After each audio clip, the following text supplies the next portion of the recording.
से देशों में गए हैं भाई साहब, हमने भी भूगोल पढ़ा है, हमने भी ज्योग्राफी पढ़ी हुई है, वो देश ही नहीं सुने कभी। ककनेशिया, पकलेशिया, पपुआ गुनुआ, टकुआ टकुआ।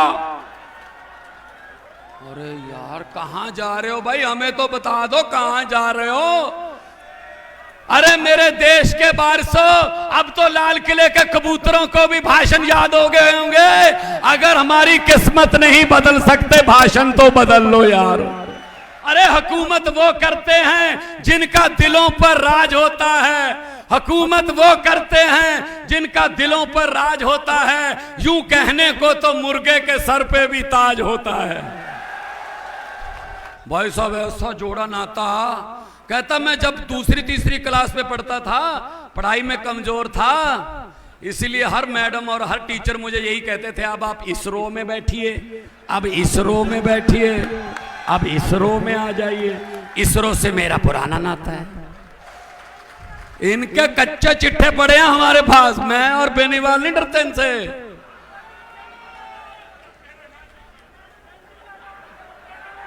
संजीव वालिया ने कहा मैं भी नहीं डरता, अभी अभी कहा है।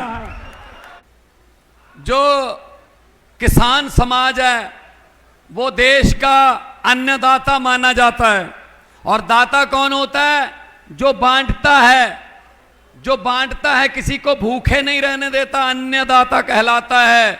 आप सारे लोग खेती से किसी ना किसी तरीके से जुड़े हुए हो, और हमारा समाज अन्नदाता के नाम से जाना जाता है। महाराजा सूरजमल जी किसानों का बहुत दिल में दर्द रखते थे, उनकी समस्याओं को खुद बैठ के हल करते थे।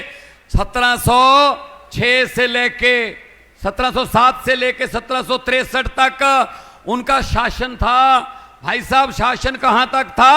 आगरा, अलवर, अलीगढ़, इटावा, हाथरस, मेरठ, मैनपुरी, गाजियाबाद, झज्जर, नू और सोनीपत के यहां तक शासन फैला हुआ था भाई साहब महाराजा सूरजमल जी का। और सबको प्यार देते थे।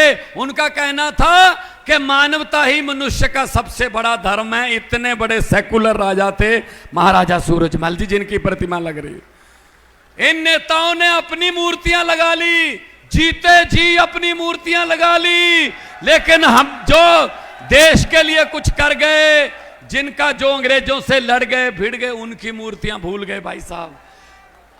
आजादी के झूठे लीडर, आजादी के झूठे नेता कुर्सियां लेकर बह गए। आज राजगुरु सुखदेव भगत सिंह फुल्ला जोगे रह गए, फूल ही रह गए भाई साहब।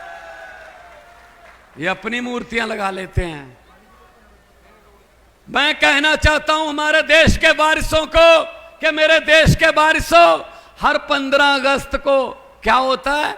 हर 15 अगस्त को लाल किले से तत्कालीन प्रधानमंत्री एक बुलेट प्रूफ शीशे में खड़ा होकर कह रहा होता है आजादी क्या होती है, हमें समझा रहा होता है। खुद बुलेट प्रूफ शीशे में खड़ा होता है। वही जब से मैंने होश संभाला, वही भाषण, वही आतंकवाद पर चिंता व्यक्त, गरीबी पर थोड़ी ज्यादा चिंता व्यक्त, महंगाई पर सबसे ज्यादा चिंता व्यक्त। चलो जी, ये था 15 अगस्त बस।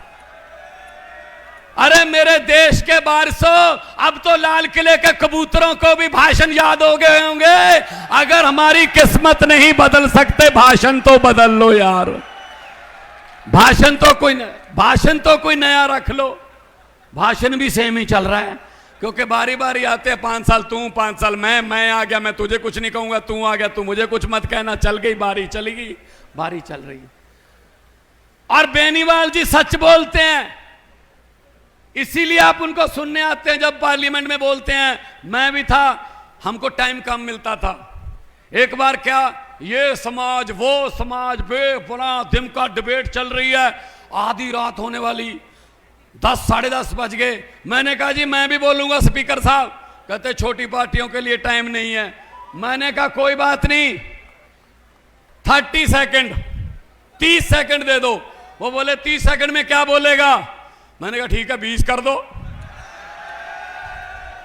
20 सेकंड, कहते ठीक है आपका समय शुरू होता है अब। मैंने कहा स्पीकर साहब आज सुबह से जो समाज से समाज वो समाज की बात चल रही है, किसी ने सेकुलर की बात नहीं की, इकट्ठे करने की। मैं ये कहना चाहूंगा कि लंबे सफर को मीलों में मत बांटिए, कौम को कबीलों में मत बांटिए। एक बहता दरिया है मेरा भारत देश, इसको नदियों और झीलों में मत बांटिए। भाई साहब बात कहनी हो तो 20 सेकंड में भी कह सकते हो, 2 घंटे के भाषण जरूरी नहीं होते। आप लोग आए हो, आप लोग पंजाब में 16 मार्च 2022 को सरकार बनी। मैंने अफसरों को बुलाया, सभी अफसरों को बुलाया मैंने मुख्यमंत्री की ओथ लेने के बाद। मैंने कहा भी आपका दफ्तर कितने बजे चलता है, आपका दफ्तर का टाइम क्या है? बोले जी गर्मियों में 9 से 5, सर्दियों में 10 से 6, 8 घंटे दफ्तर है। मैंने कहा आपके दफ्तर का टाइम बदलने वाला हूं अब मैं। कहते जी कौन सा टाइम रहेगा? मैंने कहा रात के 1:30 बजे से 8 घंटे पूरे कर लो, 9:30 बजे, रात के 1:30 से 9:30 तक आप दफ्तर में आओगे, पूरा दिन सोते रहना, शाबाश, टाइम बदल देते हैं। कहते जी ये तो गड़बड़ हो जाएगी बहुत। मैंने कहा क्या गड़बड़ हो जाएगी? कहते रात को कोई दफ्तर नहीं चलता। मैंने कहा दफ्तर चलते हैं रात को, आप लोगों को पता ही नहीं चलता। कहते कौन से दफ्तर चलते हैं? मैंने कहा अरे किसानों का दफ्तर खेत है, उसका खेत। अरे 1:30 बजे बिजली देते हो, फिर 2 बजे, फिर चली गई 3 बजे। अरे उसका दफ्तर रात को 1:30 बजे चलता नहीं है क्या? खाना नहीं खाते वो, फिर भी अन्न उगाता है। मैंने कहा जा तो अपना दफ्तर का टाइम 1:30 बजे कर लो, वरना किसानों का, जाट समाज का भी टाइम जो है वो अपने दफ्तर वाला करो। 9 बजे से लेकर शाम के 5 बजे तक बिजली देंगे।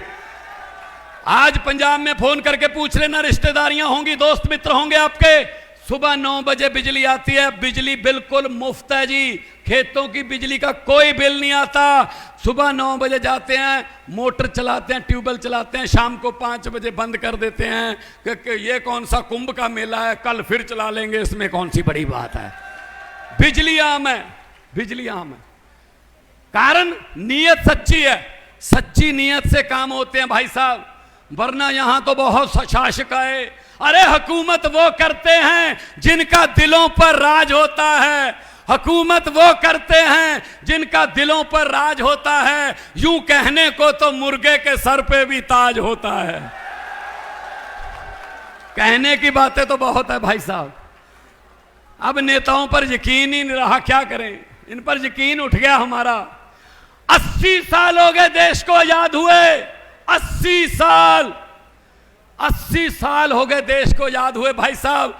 ये अमेरिका वाले, ये यूएसए वाले, ये इंग्लैंड वाले, ये जर्मनी वाले, ये चांद पर जाके वापस आ गए, मंगल ग्रह पर प्लाट काटने की स्कीमें बना रहे हैं, मंगल ग्रह पर कॉलोनी काटेंगे। और हम 80 साल हो गए, हमसे अभी शहरों के सीवरेज के ढक्कन पूरे नहीं हुए भाई साहब, वहीं खड़े हैं बस। शमशान घाट, शमशान ठीक कर दो, ये हमारा टोबा छप्पर ठीक कर दो, ये अपना सीवरेज के ढक्कन ठीक कर दो, यहीं रोक के रखा है। जानबूझकर हमको अनपढ़ रखा है हमारे बच्चों को, क्योंकि इन नेताओं को पता है अगर गरीब का बच्चा पढ़ लिख गया वो नौकरी पे लग जाएगा, नौकरी पे लग गया तो वो घर की गरीबी खत्म कर देगा, और गरीबी खत्म होगी तो इनके घरों के सामने, इनके महलों के सामने सुबह सुबह अर्जियां लेकर लिख के बिजली माफी, ये माफी, कर्जा माफी लेकर कौन जाएगा भाई साहब हाथ जोड़ने। इसलिए जानबूझकर ये हमको अनपढ़ रखते हैं। बच्चों को पढ़ाइए, बच्चों को पढ़ाइए। पंजाब में हमने स्कूल शानदार बना दिए, प्राइवेट स्कूल भी वैसे ही है, सरकारी भी वैसे ही है, आपकी मर्जी है। बच्चा सरकारी में पढ़ाना सरकारी में पढ़ा लो, प्राइवेट में पढ़ाना प्राइवेट में पढ़ा लो, लेकिन हाँ उधर फीस लगेगी, इधर फीस भी नहीं लगती भाई साहब। हमारे बच्चे अफसर बन के निकल रहे हैं, अब 4 सालों में इतना सुधार हो गया। इन नेताओं पर यकीन उठ गया हमारा। एक बड़ी अच्छी बात है, मैंने पता नहीं कौन सी किसी सीडी में मैंने बोला था जब मैं कलाकार के तौर पे काम करता था, भाई साहब बेनीवाल जी, नेता लोगों ने सोचा कि गनमैन नहीं लेंगे, बॉडीगार्ड साथ में नहीं लेंगे, वो सड़क पे सिविल कपड़ों में सिक्योरिटी लगा देंगे, हम एक बस में बैठकर शिमला चलते हैं, घूमने चलते हैं शिमला। भाई साहब 40-50 नेता थे, बड़ी शानदार बस उन्होंने ली किराए पे, अंताक्षरी खेलते हुए जा रहे हैं। अचानक बस अंबाला के पास के बाद पंजाब में जब एंटर हुई, पंजाब में किसी सड़क के गड्ढे में बस पलट गई। वहां कोई किसान खेतों में काम कर रहा था, उसने बस के ऊपर मिट्टी डाल दी। अब सिक्योरिटी को चिंता हुई कि इस पॉइंट से बस निकल गई थी, इस पॉइंट तक पहुंची नहीं, बीच में ही है, तो उन्होंने ढूंढना शुरू किया। उसी किसान से बात की। नेताओं की झूठ बोलने की आदत को लोगों ने कितना अपने खून में बसा रखा है, यह बात आपको पता चल जाएगी इस बात से। तो उसी किसान से बात की कि भाई साहब इस नंबर की और इस रंग की बस थी, आपने देखी? कहता हाँ देखी थी, गड्ढे में पलट गई थी। कहता अब किधर गई? कहता मैंने ऊपर मिट्टी डाल दी। कहते इसका मतलब उसमें सवार सभी नेता जो थे वो मर गए थे। कहता सभी नहीं मरे थे, अभी 25-20 चिल्ला रहे थे कि हम अभी जिंदा हैं, हमें बाहर निकालो। मैंने सोचा नेता हैं, झूठ ही बोल रहे होंगे, मिट्टी डालो। हम ये बात पे भी यकीन करने के काबिल नहीं रहे कि ये जिंदा हैं, ये झूठ बोल रहे होंगे, जिंदा नहीं होंगे। ये इतना झूठ बोला है हम लोगों के साथ। तो भाई साहब, आप लोग मेहनती लोग हो, ये सकौती गांव वालों को बहुत धन्यवाद करता हूं मैं, और बालियान साहब का धन्यवाद, मनु चौधरी जी का धन्यवाद। मुझे बुलाया, मैं पंजाब से आया, मैं भगत सिंह की मिट्टी से आया हूं, जिन्होंने 23 साल की उम्र में कुर्बानी दी और देश को अंग्रेजों ने आजाद करवाया। ये मंगल पांडे की धरती है भाई साहब, ये चंद्रशेखर आजाद की धरती है भाई साहब। देश के लिए लड़ने वाले हमारे बच्चे और राज करने के लिए कोई और आ गए हैं। भाई साहब क्या बताएं, क्या बताएं। तो इसीलिए हम कह रहे हैं कि अन्नदाता को अगर खुश नहीं रख पाओगे तो फिर कहीं के नहीं रहोगे। कौन सा विश्व गुरु विश्व चेले बन के रह गए भाई साहब? ट्रंप ऑर्डर देता है, ट्रंप ऑर्डर देता है, तेल इससे खरीदो, तेल इससे खरीदो। बनना था विश्व गुरु, विश्व चेले बन गए, विश्व शिष्य बन गए। इसीलिए मैं कहने आया हूं कि अपनी होंद को पहचानिए, अपनी पहचान को पहचानिए। बहुत ताकत आप लोगों की वोट में, बहुत ताकत आपकी उंगली में। यह जो वोटर कार्ड है, शहीदों ने खून देकर, शहीदों ने अपना खून देकर ये वोटर कार्ड लेके दिया हमें। इनकी ये हिम्मत कि हमारा हेलीकॉप्टर उतरने से रोकें, हेलीकॉप्टर चढ़ने से रोकें। अरे इनको ये लगता है शायद पर्चे करके हम इनको डरा लेंगे, हमारे बंदे खत्म नहीं होंगे, आपके पर्चे खत्म हो जाएंगे। हम वो पत्ते नहीं, हम वो पत्ते नहीं जो शाख से टूट के गिर जाएंगे। आंधियों को कह दो अपनी औकात में रहें, अपनी औकात में रहें। ये डराते हैं हमको, डराते हैं, और हमको कमाल है। हमारे गुरुओं ने तो किसी के धर्म के लिए कुर्बानी दे दी थी, हमको डराते हो भाई साहब। महाराजा सूरजमल जी ने दूसरों के धर्म के बने हुए स्मारकों को भी अच्छे से रखा था। ये नाम बदल देते हैं, ये बिल्डिंग ही बदल देते हैं। भाई साहब क्या करें? देश को आज बेरोजगारी की समस्या ने घेर रखा है, अनपढ़ता, गरीबी, महंगाई, लेकिन सब चल रहा है, झूठ पे झूठ चल रहा है। मैं देख रहा था, बालियान साहब थोड़ा सा कान बंद कर लीजिए, मोदी के बारे में बोलने लगा हूं। भाई साहब कहीं से भी कुछ भी जोड़ देते हैं यार, कहीं की बात कहीं भी जोड़ देते हैं यार। वो इसरो है ना, इसरो जो नासा है, नासा की तरह हमारा इसरो है, वहां से चंद्रयान छोड़ा और भाषण देने लगे कि इसरो से मेरा पुराना नाता है। मैंने सोचा भगवंत मान, 8वीं का सर्टिफिकेट नहीं मिल रहा, 8वीं क्लास का, ये इसरो में कब चला गया भाई?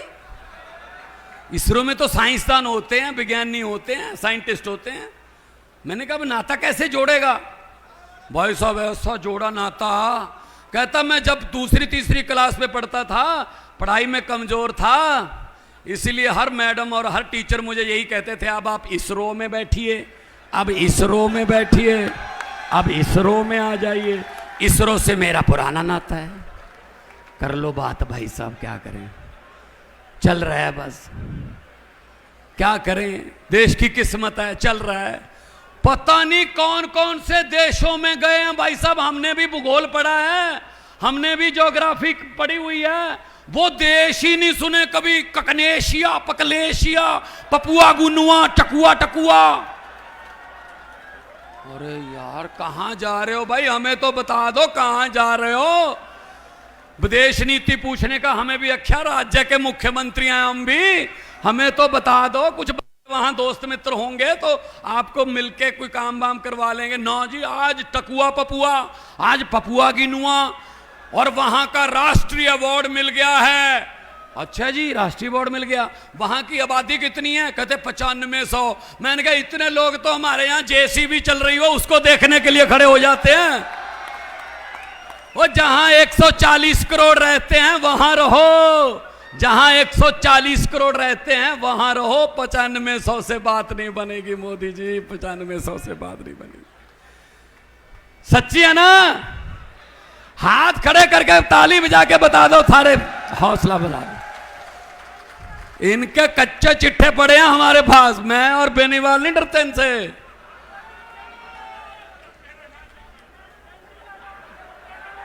संजीव वालिया ने कहा मैं भी नहीं डरता, अभी अभी कहा है।